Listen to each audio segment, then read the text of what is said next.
Assalamualaikum warahmatullahi wabarakatuh. Perkenalkan, nama saya Ria Angguna Remalia, NIM B100210518,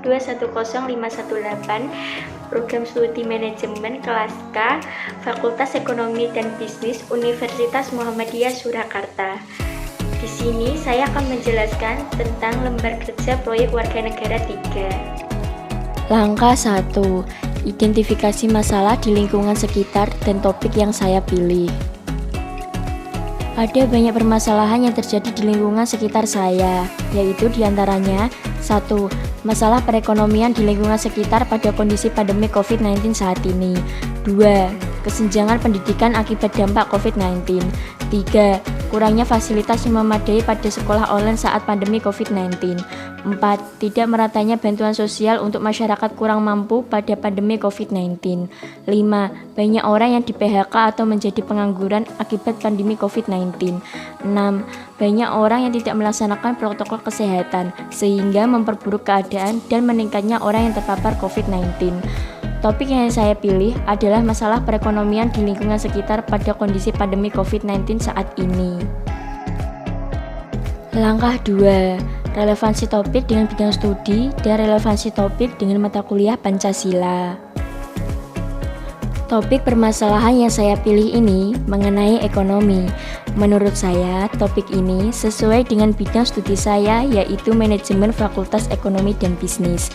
Relevansi topik dengan bidang studi adalah masyarakat kesulitan mengatur manajemen keuangannya dengan baik untuk menjalani kehidupan sehari-hari pada masa pandemi saat ini.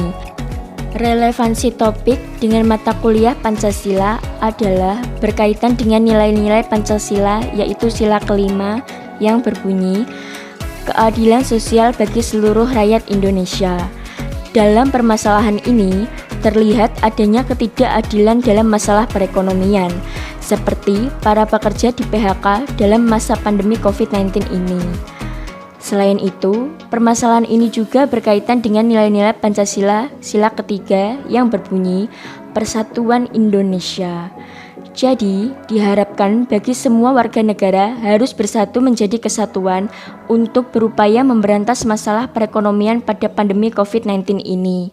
Langkah 3. Jenis produk. Di sini, saya akan mempresentasikan produk proyek warga negara yang telah saya buat dalam bentuk video. Langkah 4. Pembukaan. Mencari sumber referensi. Saya telah mencari berbagai sumber referensi atas topik yang saya pilih, yaitu dari sumber artikel jurnal, media online, dan peraturan perundang-undangan. Dari sumber referensi yang saya temukan, saya akan memilih salah satu sumber referensi yang akan saya jelaskan, yaitu dari artikel jurnal dengan judul Dampak COVID-19 terhadap Ekonomi Indonesia. Langkah 5. Isi. Menjabarkan salah satu sumber referensi yaitu dari artikel jurnal. Pada tahun 2020 ini, COVID-19 menjadi perhatian yang sangat besar bagi bangsa Indonesia. Banyak kerugian yang ditimbulkan dari pandemik ini yang berdampak pada perekonomian Indonesia. Setelah mengalami peningkatan kasus yang melesat dengan kurun waktu sangat cepat, pemerintah membuat kebijakan dalam mengatasi pandemi COVID-19 dengan berlakunya PSBB yang tercantum dalam Peraturan Pemerintah Nomor 21 Tahun 2020. Dengan adanya PSBB tersebut, semua kegiatan yang biasa dilakukan terpaksa terhenti. Seluruh kegiatan di bidang industri maupun perkantoran untuk sementara waktu terpaksa berhenti untuk beroperasi. Selain itu, sektor pendidikan, layanan publik, seluruh tempat beribadah, pusat pembelajaran, rumah makan, maupun tempat pariwisata juga mengalami hal yang sama. Dampak pada sektor ekonomi pada masa pandemi COVID-19 di Indonesia antara lain: A. Terjadinya PHK besar-besaran. Hasil data yang didapat yaitu lebih dari 1,5 juta pekerja dirumahkan dan terkena PHK, yang mana 90% pekerja dirumahkan dan pekerja yang di PHK sebesar 10%. B. Terjadinya penurunan PMI Manufacturing Indonesia mencapai 45,3% pada Maret 2020. C. Terjadinya penurunan impor sebesar 3,7% pada triwulan 1. D. Terjadinya inflasi yang telah mencapai pada angka 2,96% year on year yang telah disumbangkan dari harga emas dan komoditas pangan pada Maret 2020. Terjadinya keterbatalan penerbangan yang mengakibatkan penurunan pendapatan di sektor tersebut. Kerugian yang dirasakan mencapai 207 miliar F. Pada 6.000 hotel telah terjadi penurunan penempatan atau okupansi sehingga mencapai 50%. Bentuk nyata yang dapat dilihat dari dampak COVID terhadap ekonomi yang dapat terlihat saat ini adalah kejadian PHK. Banyak karyawan yang dirumahkan dan berbagai perusahaan bahkan terancam bangkrut.